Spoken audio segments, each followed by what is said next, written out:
France Barter, c'est une plateforme coopérative qui a été lancée en 2014 avec comme besoin un double constat, c'était que les entreprises ont moins en moins de trésorerie et par ailleurs elles ont ce qu'on appelle des actifs inutilisés. Et on s'est dit, voilà, on est à l'ère du collaboratif, pourquoi pas organiser un système d'échange, de troc de marchandises et de services entre entreprises.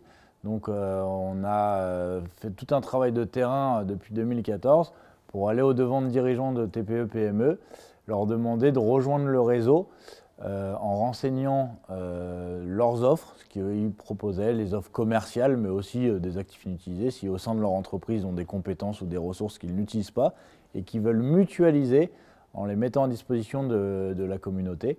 Et on leur a demandé également de quoi avaient-ils besoin. Et donc France Barter, ça s'articule autour de ça. On est une start-up, ce qu'on manipule c'est de la donnée, et c'est connaître les offres et les besoins, les faire matcher pour permettre aux entreprises, quand ils rejoignent le réseau, de trouver à la fois des clients, de pouvoir vendre, avoir des barters et de pouvoir acheter des prestations sans sortie de trésorerie. C'est vrai que c'est assez innovant, hein. Nous, on est arrivé sur ce qu'on appelle une stratégie d'océan bleu, on n'avait pas de concurrents. On répond à un besoin effectivement des entreprises de se développer en trouvant du financement de façon un peu alternative, en finançant ce qu'on appelle de la trésorerie, du besoin en fonds de roulement. Et pour ce faire, ils le financent par la communauté. Donc c'est en ça qu'on est une plateforme d'économie collaborative, un peu du peer-to-peer, on réunit des entreprises et c'est eux qui se financent entre elles. Je prends un exemple très rapide et très concret, un imprimeur qui arrive sur le réseau, il va dire tiens, moi j'ai besoin de refaire mon site web. Il va aller voir une agence web du réseau qui va lui faire un site web qui va lui facturer 6 000 euros. Il n'y a pas de sortie de trésorerie, l'imprimeur ne va pas payer 6 000 euros, il va nous envoyer la facture et nous on va lui débiter son compte de 6 000 barters. Et dès lors, il va pouvoir à son tour faire des ventes auprès des entreprises du réseau, des ventes d'impression, éventuellement de transport, pour après rééquilibrer son compte. Donc il a vraiment financé un achat sans sortie de trésorerie, grâce à aussi une clientèle additionnelle qu'on lui apporte par le réseau. Donc c'est rendu possible par ce côté un peu effet réseau et cette communauté qu'on a constituée autour de ce mode de commerce et de ce mode de financement innovant.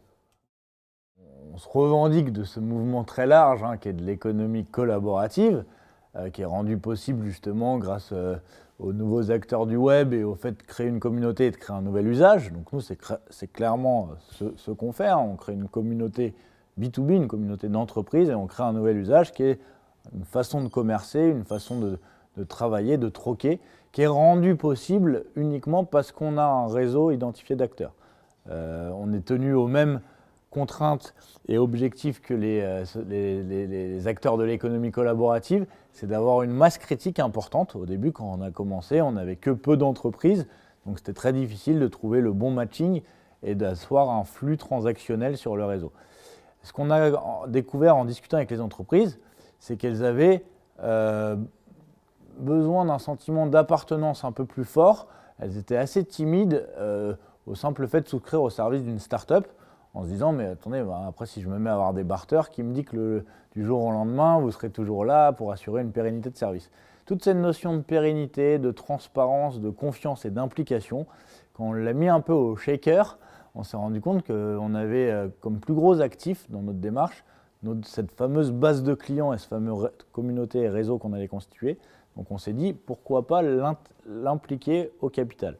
C'est pour ça qu'on a choisi le statut d'une SIC, Société Coopérative d'Intérêt Collectif, et on a ouvert nos statuts et ouvert notre vision et partagé notre vision au maximum avec les entreprises qui sont clientes du service France Barter.